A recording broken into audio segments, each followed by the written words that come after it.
Assalamualaikum warahmatullahi wabarakatuh.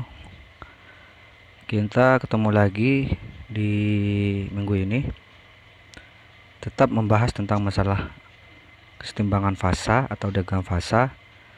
Di subbab yang ini kita akan membahas tentang klasifikasi diagram kesetimbangan fasa itu sendiri. Yang pertama itu larut sempurna dalam keadaan cair dan padat. Artinya memang benar-benar larut ya. Yang kedua itu larut sempurna dalam keadaan cair, tidak larut dalam keadaan padat, reaksi eutektik. Ada gambar, saya rasa ada gambar di bawah nanti, ada eutektik. Yang ketiga itu larut sempurna dalam keadaan cair. Jadi larut sempurna itu artinya larut sempurna itu tak tersisa ya. Kalau seumpamanya larut sempurna kayak kopi itu kan larut tapi kan masih ada sisa ya. Yang ketiga itu larut sempurna dalam keadaan cair, larut sebagian dalam keadaan padat. Ini kan kalau ini tidak larut dalam keadaan padat. Jadi kalau dalam cair dia larut sempurna, tapi kalau dalam keadaan padat dia tidak larut. Yang keempat, larut sempurna dalam keadaan cair, larut sebagian dalam keadaan padat. Ini ada reaksi peritektik. Yang kelima, larut sempurna dalam keadaan cair, tetapi tidak larut dalam keadaan padat dan membentuk senyawa. Artinya membentuk senyawa ya. Jadi larut, tapi kalau dalam bentuk padatan dia akan membentuk senyawa baru. Yang keenam itu larut sebagian dalam keadaan cair, reaksi monotektik. Dan yang ketujuh itu tidak larut dalam keadaan cair maupun padat. Artinya kebanyakan dari monotektik, misal ini,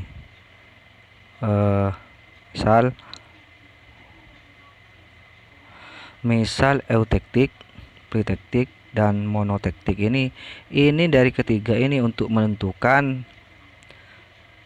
di wilayah atau di titik mana keadaan dari suatu bahan, misal bahan A sama bahan B itu dicampur, dia akan keadaan larut sempurnanya itu di mana. Jadi kalau misalkan dia A didoping dengan B atau A mensubstitusi ke B, itu kan pasti akan ada di mana dia memang benar-benar larut sempurna. Nah, itulah yang kita cari di situ. Biasanya kalau dalam fisika material itu sendiri itu. Oke, kita ke satu ini, tapi ini ada subbabnya. Definisinya lah. Larut sempurna dalam keadaan cair dan padat. Dari keduanya itu larut, meskipun itu dalam bentuk cair atau padatan. Biasanya disebut binary isomorphous alloy system. Kedua unsur yang dipadukan larut sempurna dalam keadaan cair maupun padat. Pada sistem ini hanya ada satu struktur kristal yang berlaku untuk semua komposisi. Jadi hanya ada satu kristal. Syarat yang berlaku adalah yang pertama itu struktur kristal kedua unsur harus sama. Jadi struktur kristalnya entah itu ortorombik, monoklinik, jadi harus sama ya. Yang kedua itu perbedaan ukuran atom kedua unsur tidak boleh lebih dari 15%. Misalkan zn sama Fe itu kan bisa dia dilakukan bisa dilarutkan bersama. Terus yang C itu unsur-unsur tidak boleh membentuk senyawa. Jadi misalkan Si dia tidak boleh membentuk SiCl misal, tidak boleh. Jadi membentuk senyawa kan kalau unsur sendiri adalah Si. Misalkan Ca, jangan sampai dia membentuk CaBO5 dan seterusnya. Yang D itu unsur-unsur harus mempunyai valensi yang sama, 2D, 4E misal itu. Contoh klasik untuk jenis diagram fase ini adalah diagram fase CuNN. Ini CuNN. Jadi di situ ada liquid, tapi struktur kristalnya di sini adalah FCC, phase central. Sini ada liquid, ada solid. Otomatis di tengah-tengahnya itu ada liquid dan solid itu sendiri ya. Pembahasannya di sini ini persen beratnya dan ini persen suhunya. Kok persen? Untuk suhunya. Keterangannya di situ di bawah itu akan membentuk dua fase, ada liquid dan ada fase solid. Dalam bentuk strukturnya itu FCC. Yang kedua itu dua garis fase boundary, ikatan. Fase ikatannya itu ada liquid, line atau garisnya itu L per L plus A. Jadi bisa liquid itu sendiri, atau juga bisa dengan liquid plus alpha. Nah, itu untuk garis liquidnya. Ini untuk garis liquidnya itu daerah sini ya. Mana ini daerah sini.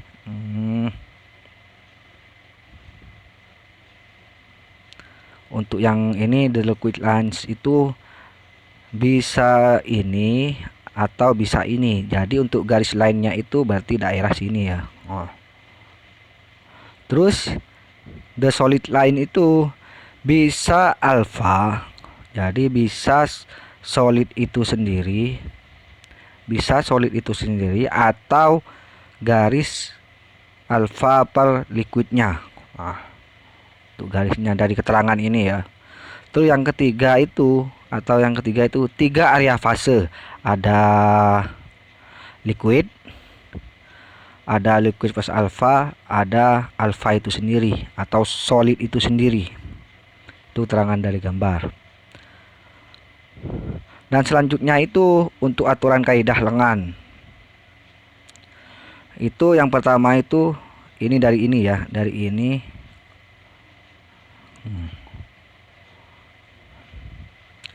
Aturan 1 itu jika diketahui T dan komposisinya, jika diketahui komparator dan komposisinya, maka ada diketahui juga jumlah dan jenis fasanya.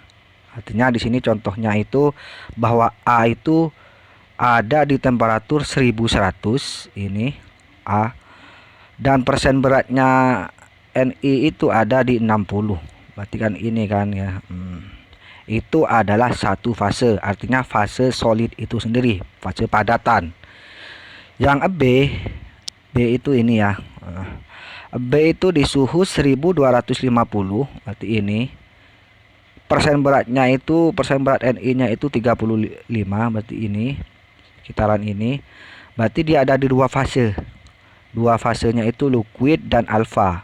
Jadi fase cair dan fase padatan. Ya. Oke. Aturan kaidah lengan untuk menghitung persentase fase-fase yang ada pada komposisi tertentu digunakan metode kaidah lengan. Misalkan di sini X adalah, kita perbesar, X adalah komposisi paduan yang akan dihitung. Persentase fasa-fasanya pada temperatur T. Maka tarik garis yang memotong batas kelarutan garis L dan S. Ini L, ini L, ini S. Ya.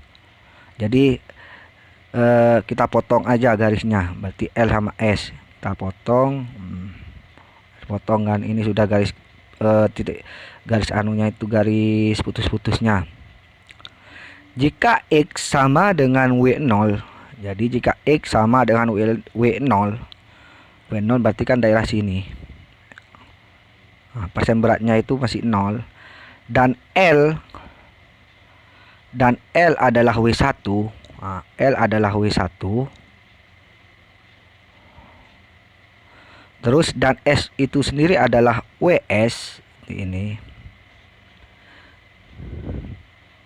Maka persen fase cair dan padat, cara menghitungnya seperti ini ya. L sama dengan WS. L sama dengan WS per WO, WS per W, L ya. Tinggal kita masukkan saja hasilnya berapa, misalkan ini 1100, ini persen berat WS nya itu 60 60%, terus WL nya itu misal 40, ini 25, tinggal kita masukkan saja ke sini ya. Dan untuk mencari S nya itu sendiri, di titik S sama L nya itu sudah ada rumusnya juga ya. W0 W1 W1 terus WS sama W1 kali 100%. Itu untuk mencari dari titik-titik potong dari dari L sama S nya itu ya. Itu untuk cari. Jadi kalau misalkan ada soalnya seperti ini, misalkan sudah ditentukan sekian, jadi Anda harus dari titik potongnya. Misal ini sudah ditentukan L nya sekian, W nya itu sekian, W1 nya sekian, W0 nya sekian, sampai WS nya itu tinggal Anda mencari pakai cara ini ya. Aturan yang kedua,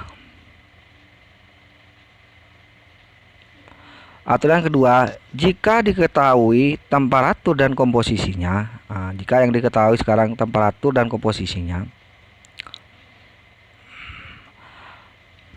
maka akan diketahui komposisi dari fasenya. Jadi kalau diketahui temperaturnya diketahui dan komposisinya diketahui, berarti komposisi fasanya pasti akan diketahui ya. Misalkan liquid atau liquid plus alfa, apakah itu alfa. Sini contoh CO, komposisi di sini adalah 35% Ni, berarti daerah ini ya, yang warna merah muda itu. Oke, saya perbesar di sini. WI pada TA itu berarti di sini ya, titiknya itu ada di sini. Titiknya ada di situ. Dan yang terjadi adalah hanya liquid saja, karena yang ada di fase liquid ya. A itu ada di fase liquid. Maka di situ hanya liquid. Berarti di situ Cl sama CO, jika persennya itu 35 itu berarti dia hanya liquid saja. Sekarang pada TD. Ini TD itu ada di 35 juga. Tapi kan di sini suhunya di bawah 1200. Berarti dia hanya solid saja atau hanya padatan saja. Misalkan dicari juga TB. Pada TB, berarti dia kalau TB itu Cl sama C liquid itu ada di 30 sama 43 kan. Berarti dia ada di tengah-tengahnya ini. Berarti alfa sama liquid. Jadi gabungannya. Untuk mempercepat itu di sini sudah ada rumusnya. W1 32 misal di situ ya. 32, W0 35, WS 43. Jadi sudah ada rumusnya ya. Rumusnya sebenarnya sama kayak tadi ya, rumusnya ya. Enggak. Oke, ini cuman contoh-contoh, kalau proses air juga sama begitu ya. Ini contoh-contoh. Ini kita langsung ke contoh soalnya. Untuk paduan berikut, kita memiliki 60% berat Ni dan 40% berat Cu pada temperatur 1100 Celcius. Yang kedua, kita memiliki 35% Ni dan 65% berat Cu pada suhu 1250. Pertanyaannya di sini, tentukan fase-fase yang terjadi. Tentukan fase-fase yang terjadi, dan yang kedua adalah komposisi dari masing-masing fase. Di sini kita jawab. Tentukan fase yang disebutkan, jadikan fase-fase yang terjadi. Yang pertama itu A. A itu 60% Ni. Berarti 60% itu ada di sini ya. Ini sudah ditanda 60% Ni dan 40% Cu.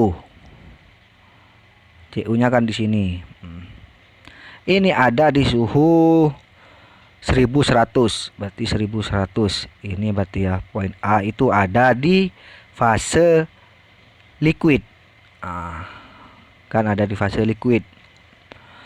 Yang kedua, tentukan komposisi pada fase dari tiap fase. Ini yang kedua itu komposisi dari masing-masing fase. Yang pertama kan fase-fase yang terjadi.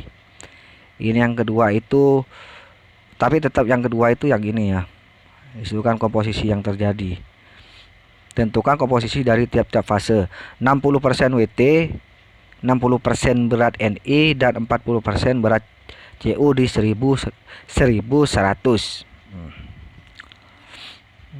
Ini kan tadi di titiknya itu tetap di sini ya. Berarti kan di sini Ca sama dengan C0 atau 60% berat Ni. Artinya C alfa, komposisi alfa sama dengan komposisi dari Ni ini yang itu seberat 60%-nya. Berarti kan di sini. Artinya apa? Ini masih ada di komposisi ini, kalau 60% itu masih ada di liquid itu sendiri. Jadi ya itu. Terus yang kedua, sekarang untuk jawaban yang B. Tentukan fase-fase yang disebut. Ini tetap sama ya, 30. Nah ini. Ini ada di titik B itu, ini gak dikasih garis ya.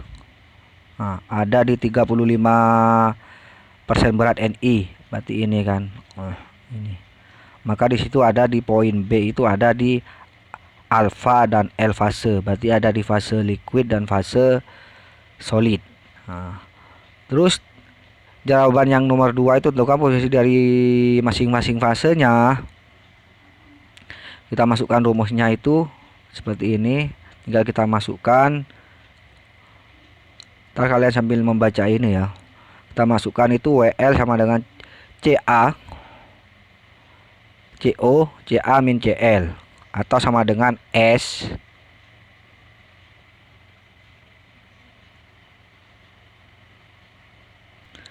dari komposisi itu kan yang terjadi di ini kan fasenya itu ada dua fase, alfa sama fase liquid. Berarti kan kita fokusnya di titik ini.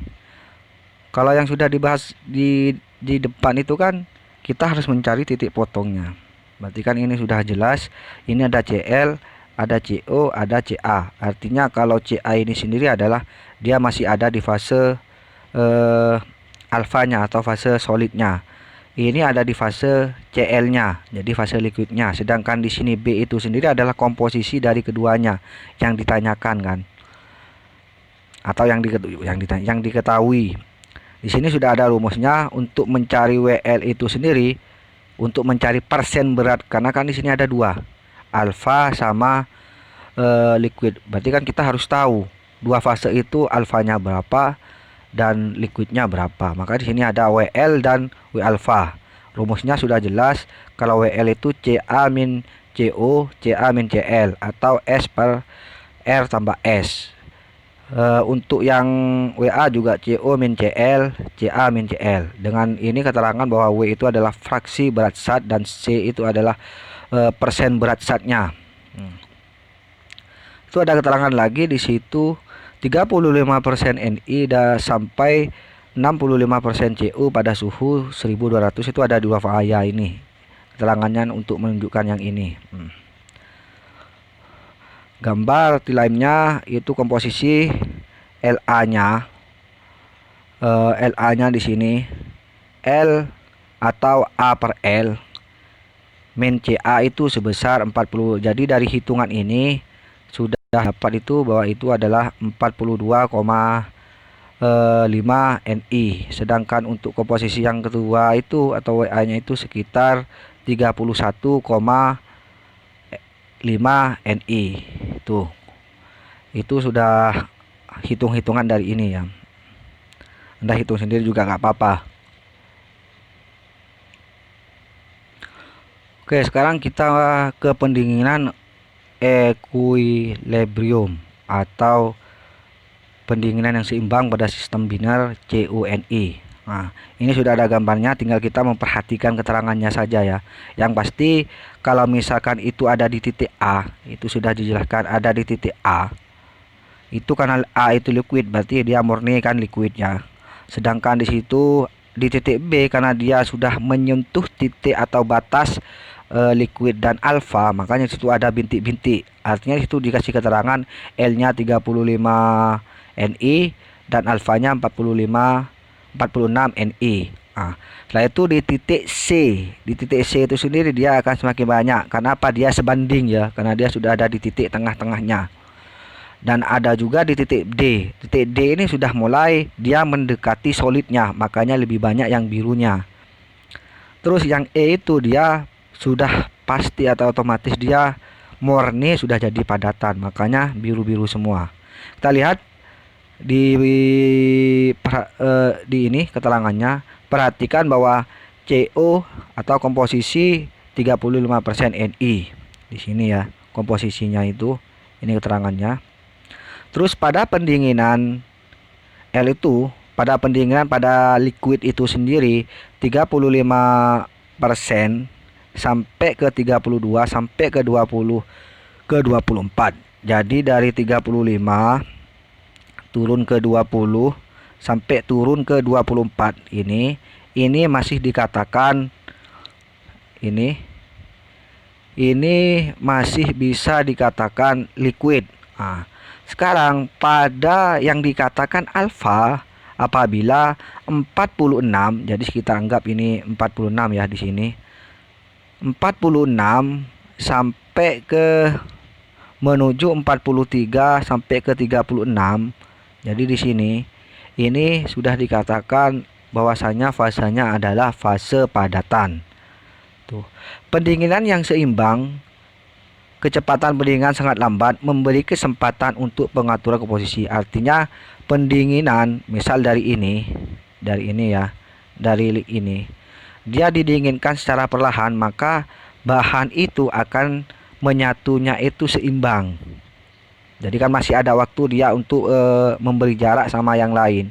Jadi kalau misalkan dia pendinginan sekaligus langsung, misalkan dari panas langsung ditaruh ke vakum, ditaruh ke mesin pendingin yang memang bles langsung dingin itu, maka dia akan mudah crack. Atau kenapa mudah crack?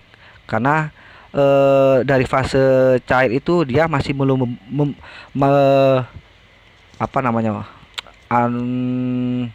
struktur atau atom-atomnya itu masih belum bisa sempurna.